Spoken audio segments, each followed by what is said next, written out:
Okay, thank you, David. Now, I know there's been a couple of talks already by Catherine and by Darren on potential field, but what I'm hoping to show here relatively quickly in 10 minutes is some examples of how we integrate that data and deliver products to effectively you guys, your companies, that feed right into your exploration needs. Just a quick contents. I'll go through some historical issues, some examples of non-integration, what we're looking to do at the moment with integration, how it can impact on seismic planning, mapping of structural geology, magnetic data as well, let's not forget about that, geochemical integration. I've got a slide at the end of hyperspectral imaging, which some people may or may not be familiar with, and its use in oil and gas, and then conclusions. So, gravity magnetics potential field is very much sort of seismic's little brother, and airborne surveying has had significant success, particularly in frontier areas, particularly in Africa, either in the east coast or eastern Africa with Uganda, Kenya, extending up into Ethiopia, and then on the west coast where you've got your salt plains of Gabon, Angola, etc. However, integration of all the available data sets is key. Now, I can't guess historically, although hopefully the GravMag community are trying to change this, it's very much been seen as a regional tool. And that still stands. It's still a very good, useful data set if you're looking at a big regional area with little other information exploration done. Also, generally, I think it's fair to say within all companies, the experience of potential fields is relatively limited. Seismic, again, is what everyone knows, what everyone uses, what everyone understands. And it's the potential field is generally the expertise within companies such as GTEC, ArcX, ourselves, and so forth, CGG.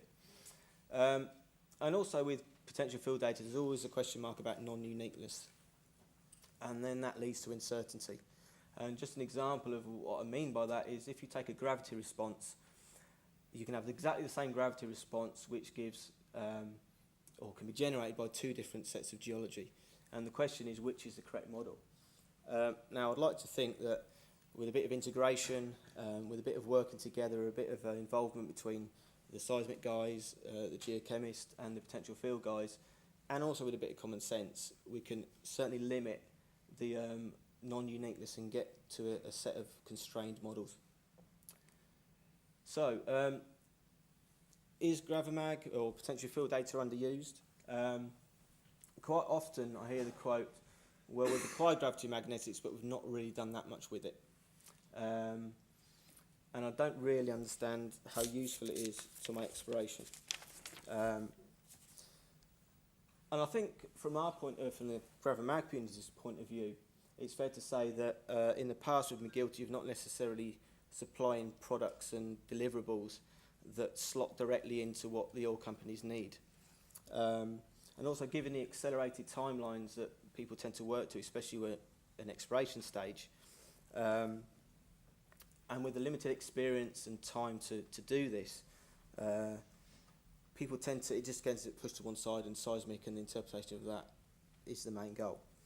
So what I think we need to do as the potential field industry is effectively try and become part of the exploration team in working together to deliver things on time and products that are needed as the workflow and the exploration progresses. Also, I think in the past it's been fair that when there hasn't been that much integration and products that have been delivered are more geophysical rather than geological models, and again that just doesn't tie into what most people are using in oil companies. And effectively, to sum it up, if it's not properly presented, then arguably it's undervalued. So, sorry, I've just talked through all that. Go to the next one. So, example of not integrating the data. Here's a kind of a magnetic model. You've got the two profiles above, which actually show you're getting a good fit between the magnetics, but it's just two kind of blocks. It's not geological. It's not necessarily all that meaningful. Equally, there we go.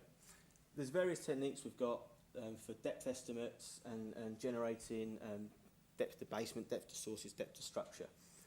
But I would argue that if depending on how well they're presented, are they useful or not? If you have a random scatter of depths that you have variable depths in the same areas and it's all a bit scattered, is that a useful product? So going to the present day, certainly as Darren talked through earlier, and I know Jon will probably follow up in the later talk, modern acquisition techniques allow very high resolution data sets. That's not in question. And certainly airborne to cover a large area quickly and cheaply is a great tool, especially for frontier exploration, such as Africa. So it's not the data that's a problem, it's the integration of it and what everyone uses it and does with it. Here's an example of some FDG data, and this is a relatively small area, it's only 12 kilometres across, but just on that data set you can see how much information, how much geology is apparent in that slide. And moving to a similar example for magnetics, here's a magnetic survey, high resolution. Now from that you can get information on intrusions in the grub, and you can get the bedding and structure, you can get the extrusives and alterations. There's a lot of information available there. So if it is used correctly, so here's an example of some gravity data that was shot by Bridgeporth. In terms of 2D modelling, there's no reason why you can't generate a good looking structural model with basement, with faulting, with sediments, all that map and match the gravity response and just make things look reasonable. Equally, if you're generating depth estimates, if you're generating products, let's turn them into surfaces. Here we've got a depth to basement surface over that area. If you've got a depth to basement surface that's a grid, that's that can be exported into any format, that can effectively go straight into Petrel, straight into Kingdom.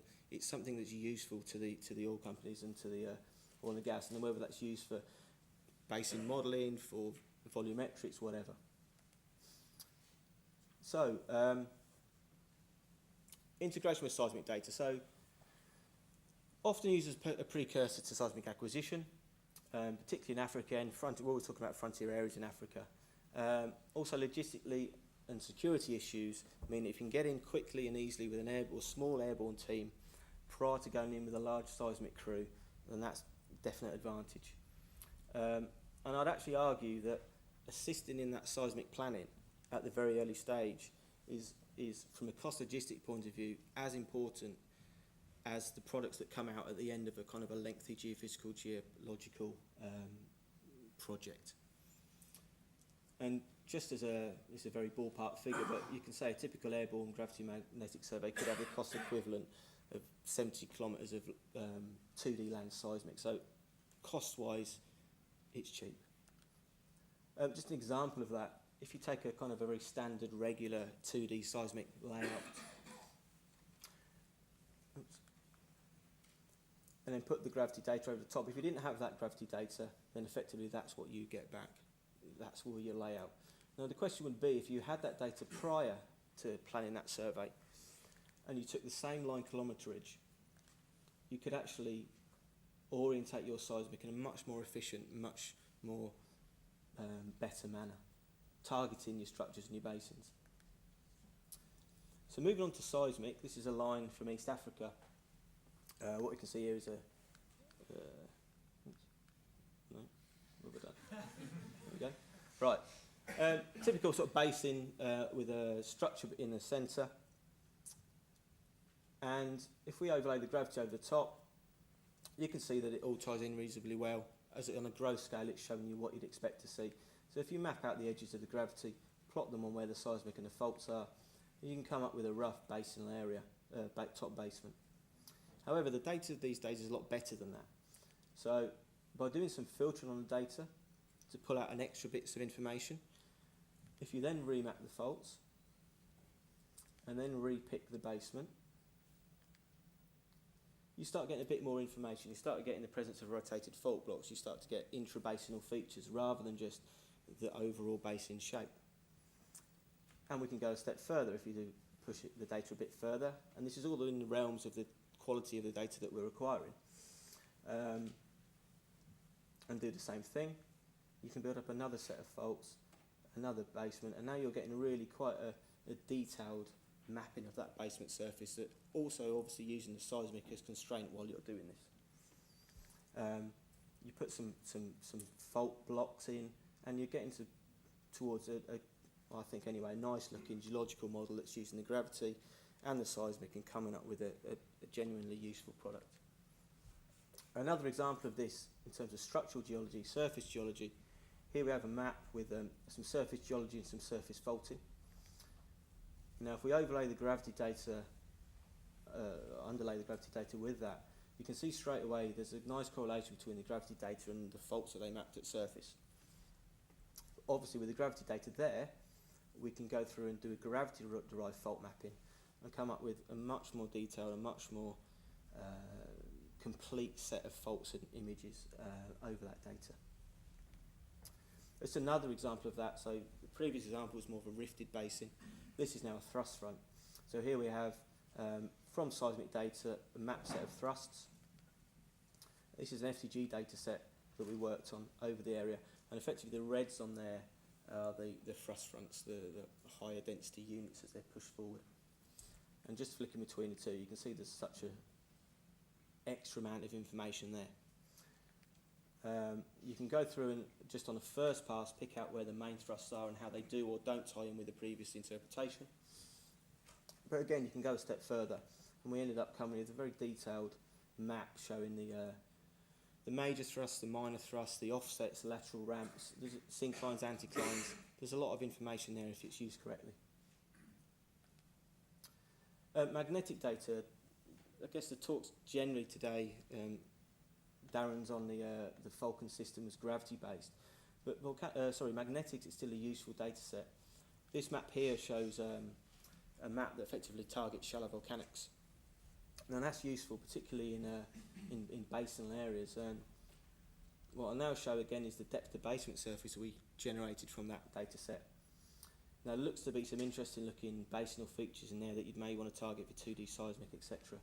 If we overlay back that magnetic map, you can see that there's a combination of some of that magnetics is due to the shallow basement, but other magnetics or other volcanics within there is effectively intrasedimentary volcanics. And again, for seismic planning, for seismic acquisition, for seismic processing, knowing where those areas are is of use.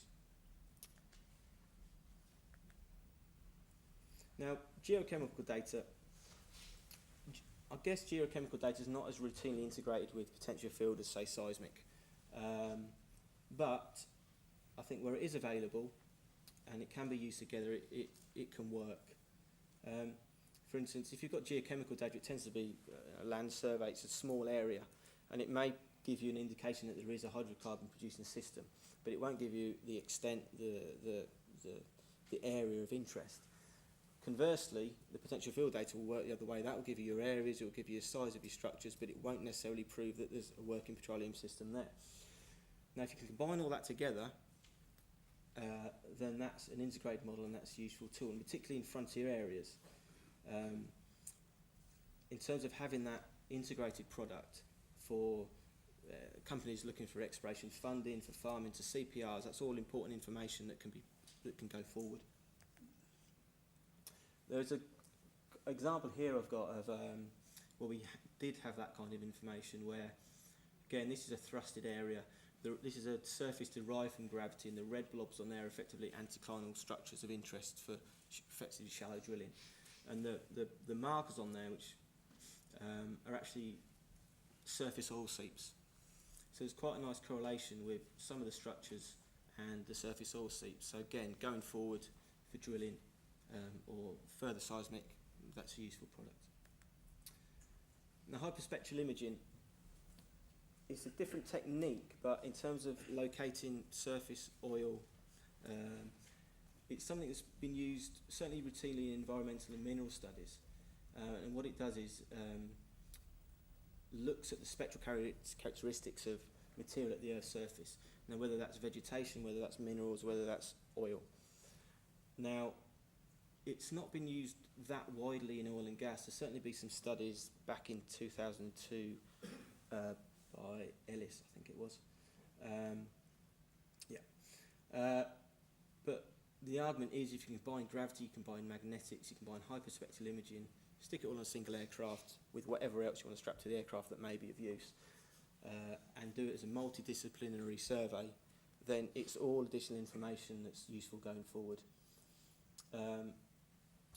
Also, there's other techniques called oil sniffers. Shell are working on a technique called, or have been working on a technique called light touch. So there's various ways of getting some information on oil at surface and geochemical, and as well as the geophysical, the gravity, magnetics, the seismic, etc. So that, I think, these are the conclusions. So just to summarise very quickly, the data nowadays is very high resolution. It's not an issue with the data. It's certainly, it should be good enough for most exploration needs. It's in integration that's the key. And I think by producing geological models and deliverables that are critical into the exploration process, whether that be products and also the timing of the delivery of those products, I think that's where it all comes together. And we've talked a fair bit about gravity today, but it's not just gravity, it's magnetics, it's hyperspectral, it's geochemical, it's seismic, it's combining everything together is the way to go. So that is it, the end. Thanks, Jonathan. I think rather than sitting there, you're probably better there because you can't see it.